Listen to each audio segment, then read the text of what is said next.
Bueno, estamos de nuevo con Martina Yerbe, a quien le vamos a preguntar el tema, obviamente, de estos últimos días, de este fin de semana, y le vamos a pedir una reflexión respecto del inicio del acuerdo este con el Fondo Monetario, ¿no? Bueno, el acuerdo con el Fondo Monetario es la continuidad de la ley de entidades financieras de la última dictadura militar, porque el marco de jurisprudencia y el cese de la entrega de soberanía jurisdiccional y el esquema de fuga de capitales a través de la ley de entidades financieras de la dictadura sigue vigente porque nadie ha hecho nada para derogarlo o transformarlo. Segundo, es la continuidad de la legalización de la deuda ilegal tomada por los militares en la década del 70 por el gobierno de Alfonsín. Recordamos de que Greenspan, su ministro de Economía, le puso como condición a Alfonsín ser ministro tanto y en cuanto se revisara la deuda. Bueno, Alfonsín claudica y después viene el plan Primavera y el plan Austral, que son la continuidad del ciclo de endeudamiento donde se legaliza esa deuda tomada por los militares, la cual la Argentina tenía una posición de peso en ese momento, de acuerdo a las atrocidades que había cometido la dictadura, para poner en jaque y en discusión esa deuda. Luego de eso, el plan Brady, Menem, Cavallo y demás, continúa con el ciclo de endeudamiento que tuvo como principal objetivo la deuda externa, no solamente un negocio especulativo por parte de los bancos, sino lo que hay que observar es que es un sistema de dominación geopolítica, porque las empresas del Estado fueron obligadas a tomar deuda externa, pero esa deuda nunca llegó a las empresas, sino que siempre fue al Banco Central y se terminó fugando a través de las reservas del Banco Central, el escolazo con los títulos públicos, las corridas bancarias. Y hasta el día de la fecha, la continuidad es la misma, porque los gobiernos que prosiguieron, todos los acuerdos de reestructuración de deuda, lo han hecho bajo el paraguas de cesión de soberanía. Por eso, cuando se reestructura una deuda, por más bueno o no que sea la reestructuración y el descuento de deuda, la Argentina termina litigando con el juez Griesa de Nueva York, en un tribunal extranjero. Entonces, ¿qué hay que hacer de aquí en adelante, como plantea Romina Cortaberría en el documento de deuda externa que acaba de publicar, desde este Movimiento de Liberación Nacional? Primero, a partir de este momento, más allá de los desastres del pasado, lo que no puede continuar es la cesión de soberanía nacional, porque incluso Alberto Fernández de Kirchner, con el ministro Guzmán, un hombre de Stiglitz, del Fondo Monetario Internacional,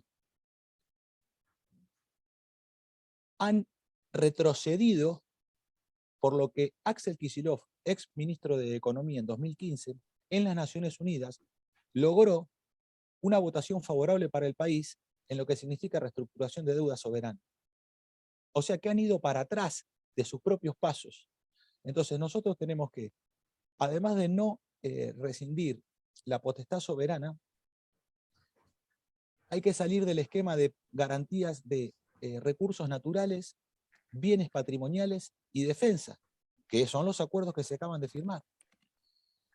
Y que la deuda tiene que estar aprobada en el presupuesto nacional, y además de aprobada en el presupuesto nacional por parte de la ley de presupuesto que pasa por el Congreso, tiene que tener un destino de inversión, porque si no es guita que entra, que no se sabe para qué es, y termina siendo siempre no para construir obras en la Argentina, porque no se construye una fábrica, no se construye una central nuclear, una represa, una refinería de petróleo, no.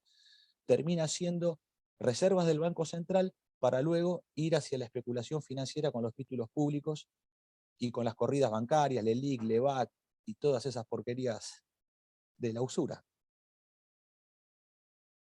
Todas estas cosas que ya conocemos. Ahora, Martín, obviamente cuando haces el planteo, lo de la deuda va a dar para cortar mucha tela y seguramente nos vamos a volver a encontrar para seguir avanzando en este tema y en esta pérdida de soberanía que tan claramente planteas.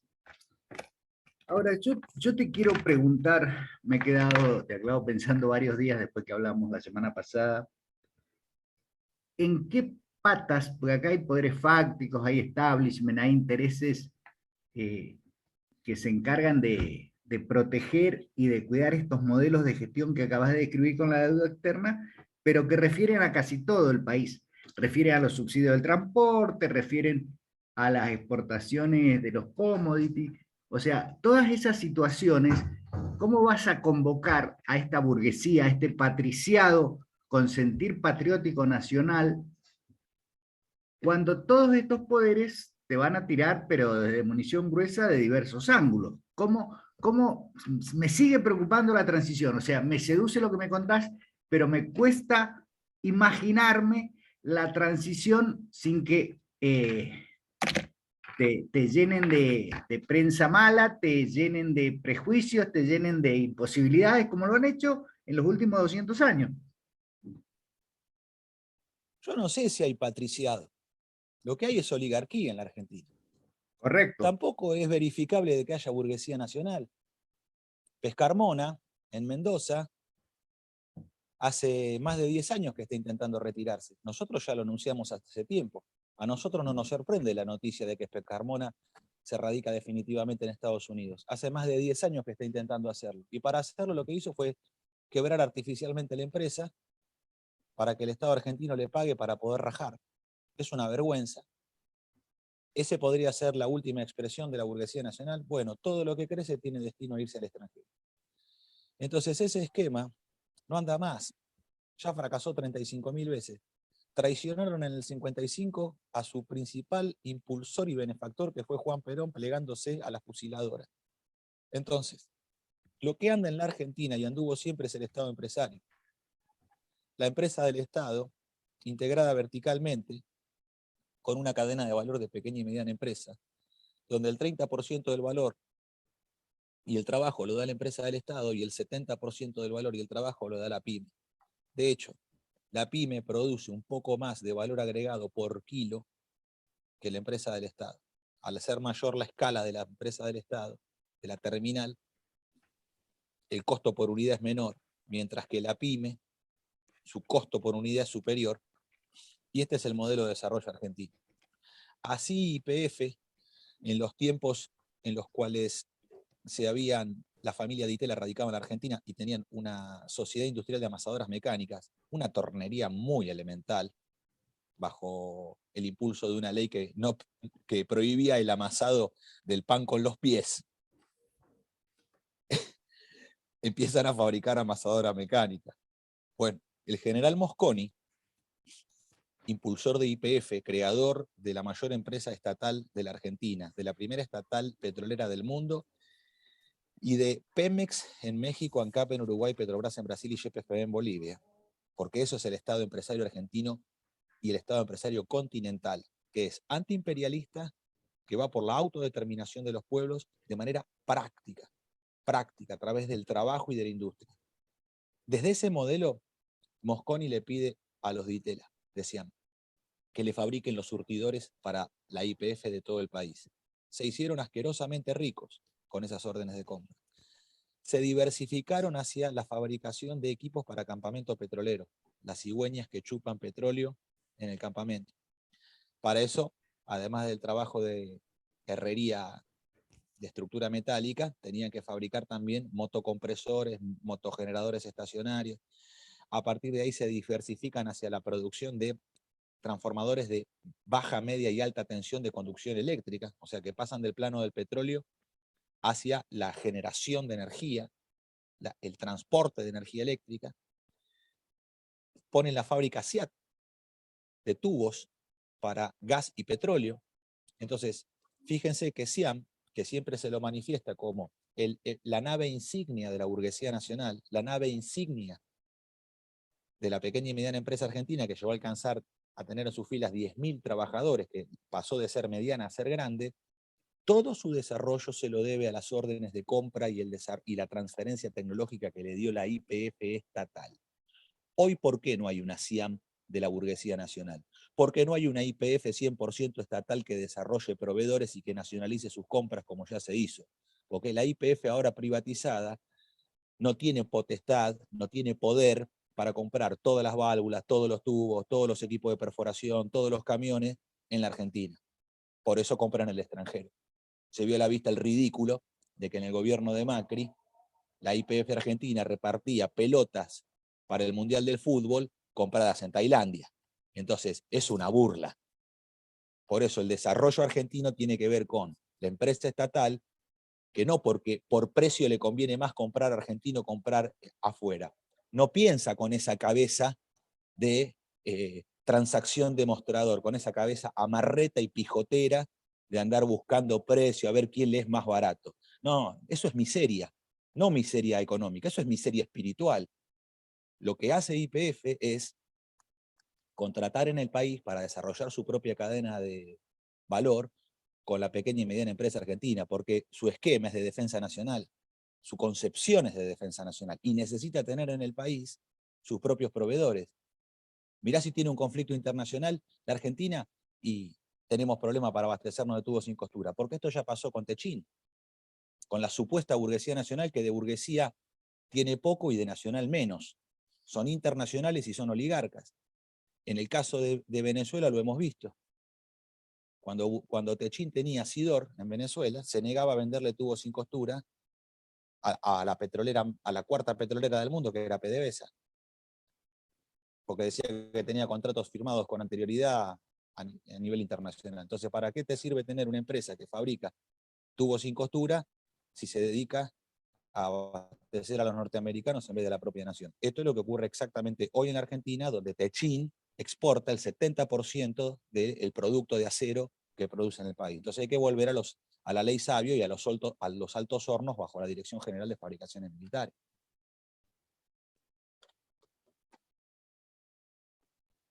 ¿En qué considerás que vas a apoyar? En qué poder? A ver, yo respeto y hasta entusiasma y genera expectativas interesantes cuando hablas de la burguesía nacional, cuando hablas del sentir patriótico, cuando hablas del espíritu de mantener las cosas desde Rosas para acá. Pero en la práctica tenés una serie de factores, de poderes fácticos, de establishment, de multimedios. ¿Cómo asentás las bases de esto? Esta es la pregunta del millón. O sea, me tenés convencido. La historia me convenció. Pongámosla en práctica. Decreto número 1. Decreto número 1, dado la deuda contraída por las gestiones anteriores con el Fondo Monetario Internacional, el Banco Mundial y acreedores privados, para la Argentina hacer frente a los compromisos de deuda externa que tiene, primero, se suspende todo tipo de importación superflua. Entonces, artículos del hogar, muebles, juguetes, electrodomésticos, se suspende su importación. Y escalonadamente se empiezan a suspender las importaciones de electrónica que se sustituyen por producto nacional. ¿A través de quién? De INVAP, Comisión Nacional de Energía Atómica, que son aquellos que tienen capacidad, junto con CITEDEF, de desarrollar una electrónica de base de producción de transistores, capacitores, puentes, diodos, placa madre, plaquetas. Incluso la Comisión de Energía Atómica con el reactor RA10 y RA3 es capaz de realizar dopaje de silicio sobre obleas de silicio con arenas del Chubut y de la provincia de Entre Ríos, ricas en cuarzo, poder fabricar obleas de silicio, hacer litografía electrónica y convertir la superficie de silicio en conductora eléctrica. Esto muy pocas naciones del mundo, Estados Unidos, Alemania, Francia, Japón, China, Taiwán, son capaces de fabricar esto. Y la Argentina, porque nosotros tenemos integrado el ciclo nuclear, lo cual nos permite hacer dopaje de silicio, que es la base de los microchips, que es el 30% del valor agregado de una computadora o de un teléfono. Entonces, la sustitución de importaciones, que algunos manifiestan imposible, terriblemente difícil, es porque ignoran los procesos industriales, porque de industria conocen poco y nada, y se dedican meramente a la propaganda periodística, que es veneno para el pensamiento industrialista, porque las urgencias y el ya, y dale ahora, porque yo quiero una solución ya, son caprichitos periodísticos, no tienen nada que ver con el proceso industrial. O cuando tenés que fundar un astillero, en el terreno donde lo fundás, tenés que hacer una obra civil, donde tenés que pilotar ese terreno, porque las cargas, los pesos que vas a poner ahí, no se puede hundir la tierra, no se puede hundir el hormigón que pusiste arriba. Entonces no es una cosa de, no, yo lo quiero ya. No, lo quiero ya no existe, ni acá ni en ninguna parte del mundo. Ni Corea del Sur, ni Japón, los más eficientes de la industria naval, hacen las cosas ya. Para fundar una industria se lleva años, para destruirla horas. Entonces hay que cambiar la cabeza. Nosotros tenemos que cambiar la cabeza. Lo que diga la prensa canalla, eso importa poco. Estuvieron con la dictadura militar, estuvieron con el consenso de Washington, estuvieron con las privatizaciones. Si se quedaron con las señales de radiodifusión, con el espacio radioeléctrico argentino. Se quedaron con el ¿Cómo papel. pensás que...? Pero claro, viejo, se quedaron con papel prensa. Entonces, es evidente que siempre van a hacer propaganda en nuestra contra. No hay que darles bola. Nosotros tenemos que hacer propaganda de nuestras cosas, de nuestro proyecto, de la concepción patriótica que ellos no tienen. Porque si nosotros persistimos en la línea patriótica, el pueblo argentino se da cuenta quién juega a favor de la patria argentina y quién juega a favor de los ingleses. Está perfecto esta última definición, pero insisto en que la transición sigue siendo peligrosa porque hoy no tenemos los medios de difusión, al menos para emparejar la circunstancia. Entonces tengámoslos. ¿Cómo lo hacemos? Decreto 2. Y si nosotros somos gobierno, así como sustituimos importaciones, sustituimos medios de comunicación. El espacio radioeléctrico es del Estado argentino, es soberanamente, jurisdiccionalmente del Estado argentino. Nadie tiene derecho perpetuo de propiedad y concesión, nadie.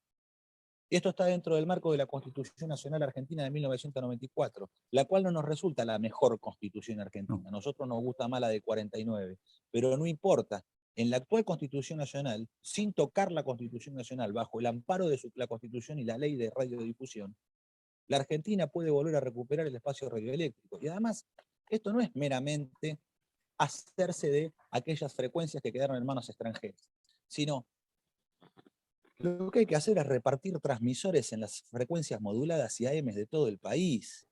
Es montar canales de televisión e islas de edición en todo el territorio nacional para que los comunicadores populares, que son cientos de miles de argentinos, constituyan una verdadera red de amplificación de la comunicación que supere la buena y digna experiencia de Farco, pero que le falta factor de escala. Porque Farco tiene dignidad, tiene integridad ética y labura.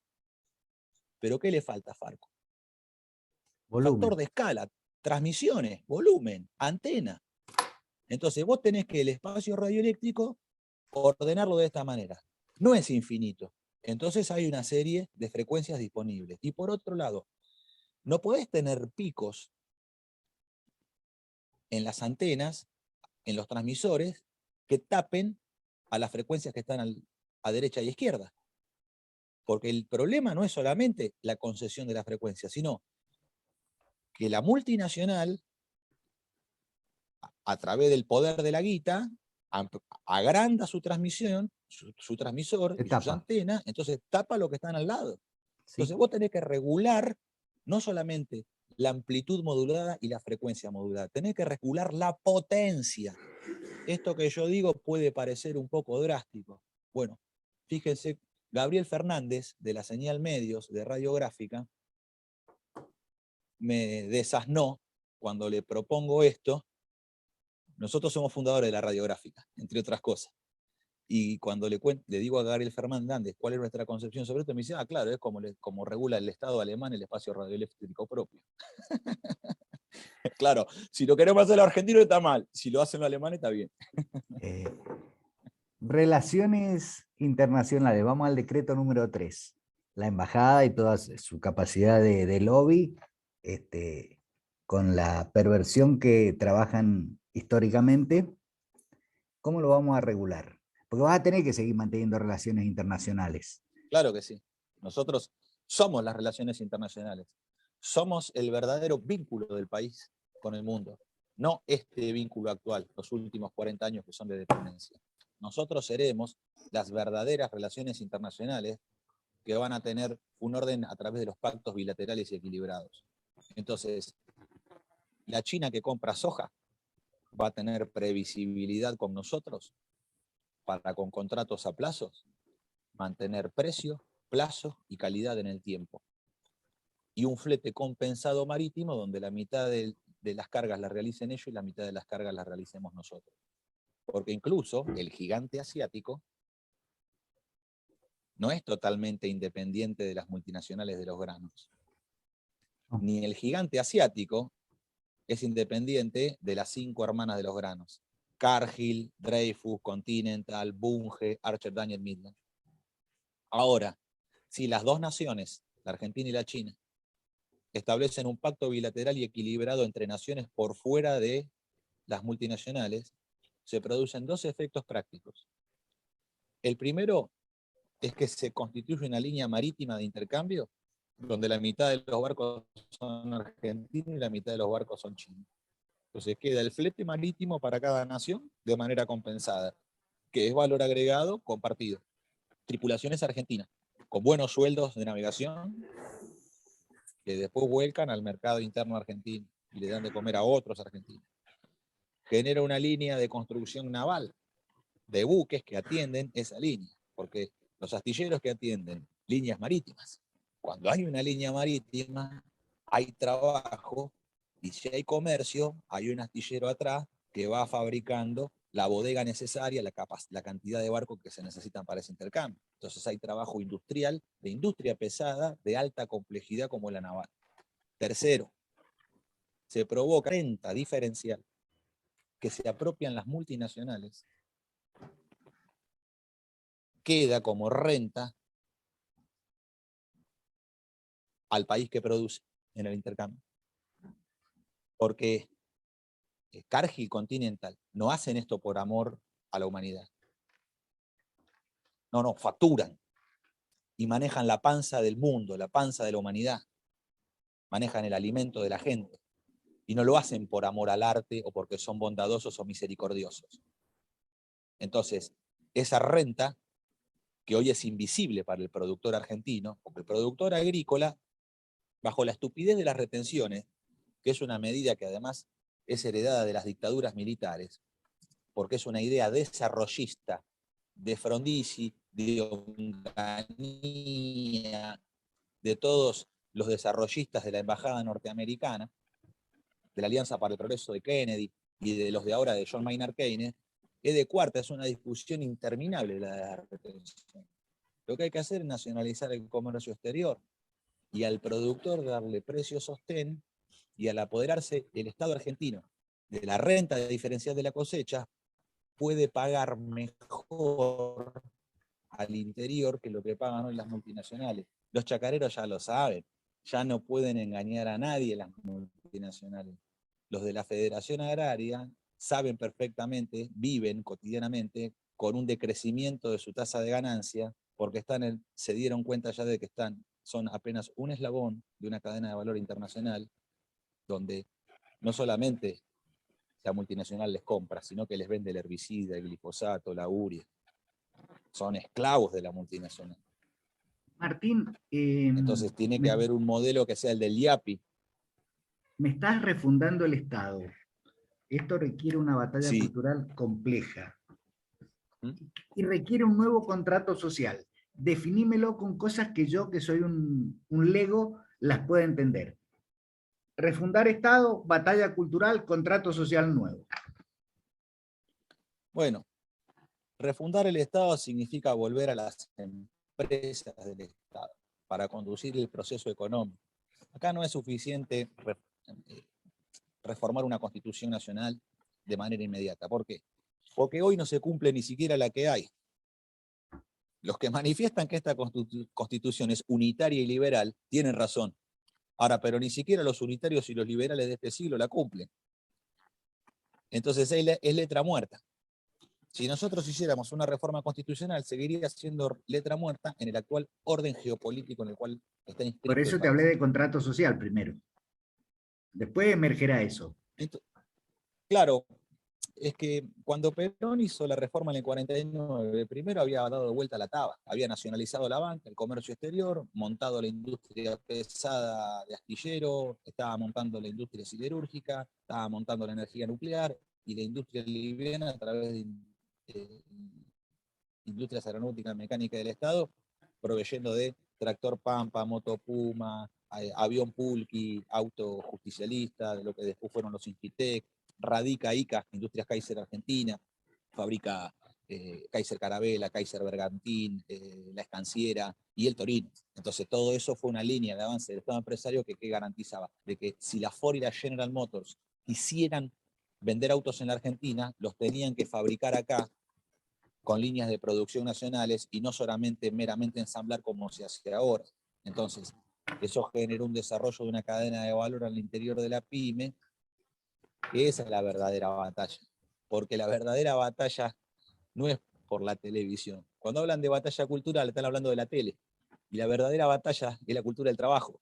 Y para que haya cultura del trabajo tiene que haber trabajo. Porque si no hay trabajo, lo de la cultura del trabajo es una quimera inalcanzable, es una utopía. Entonces, se le habla de batalla cultural y se le habla de cultura del trabajo a desocupados que están famélicos mirando la televisión, que no tienen para comer esa noche.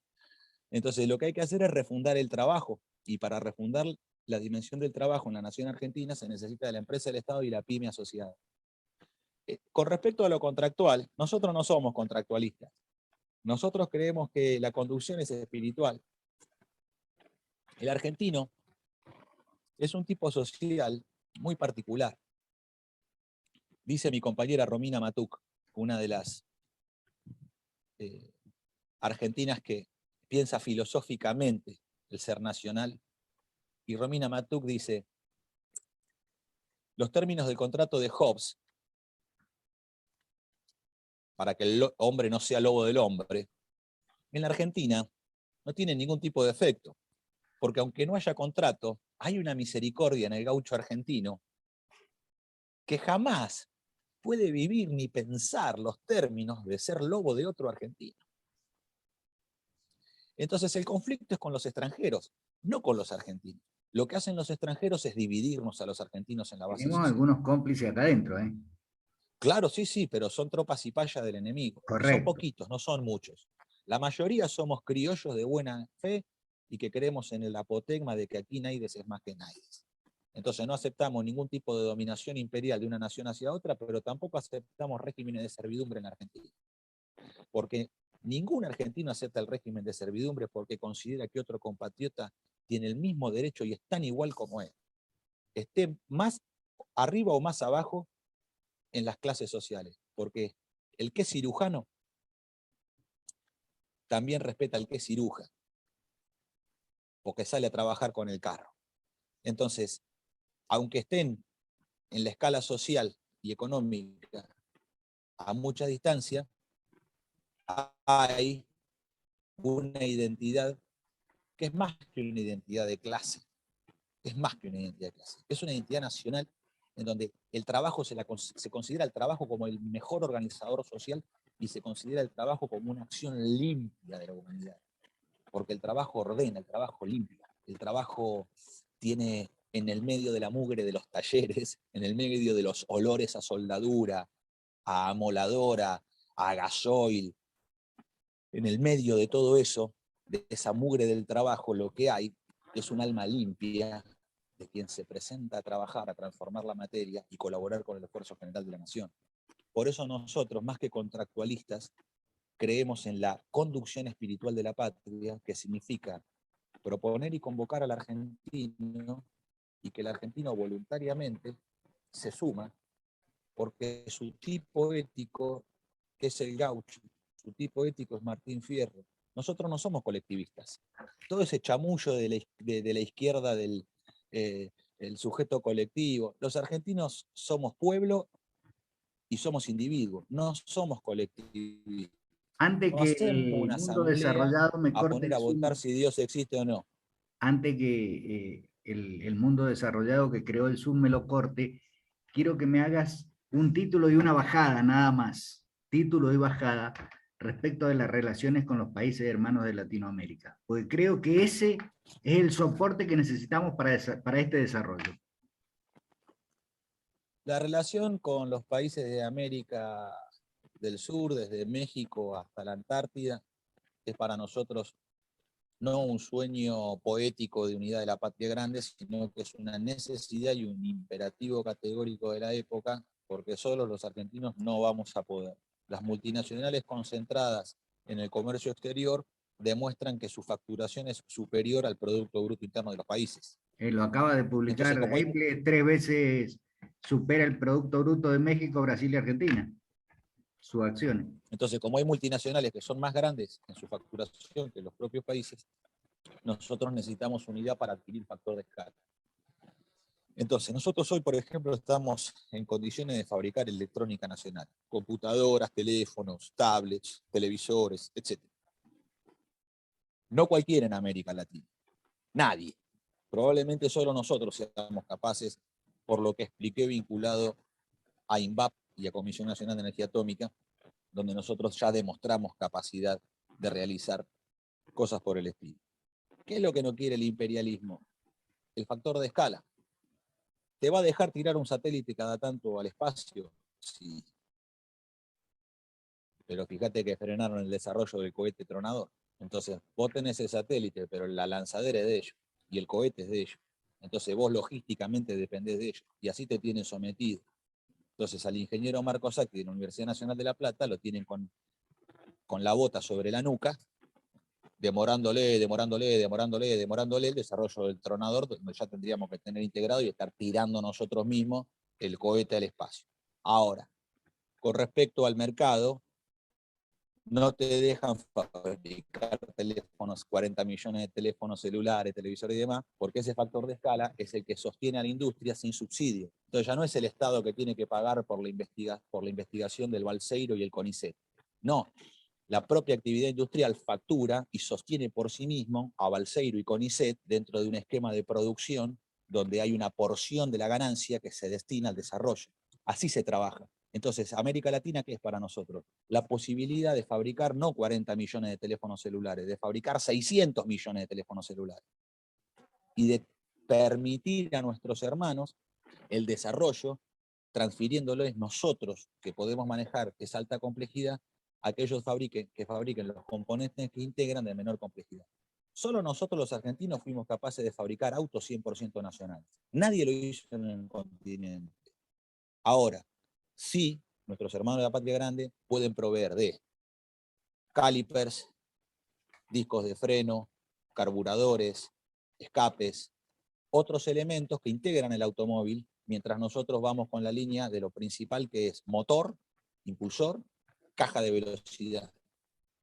Martín, Así se trabaja. agradecerte infinitamente y una humildísima sugerencia. Tené varios bolígrafos a mano porque los DNU que vas a tener que firmar son muchos, ¿eh? Mientras no logres leyes, vamos con los decretos de necesidad de urgencia, hermano. Y bueno, cuando la patria está en peligro, lo único que está prohibido es no defenderla. Un abrazo Por grande, eso Martín. nosotros no somos contractualistas. Un abrazo Muchas grande. gracias. Chao. Hasta pronto.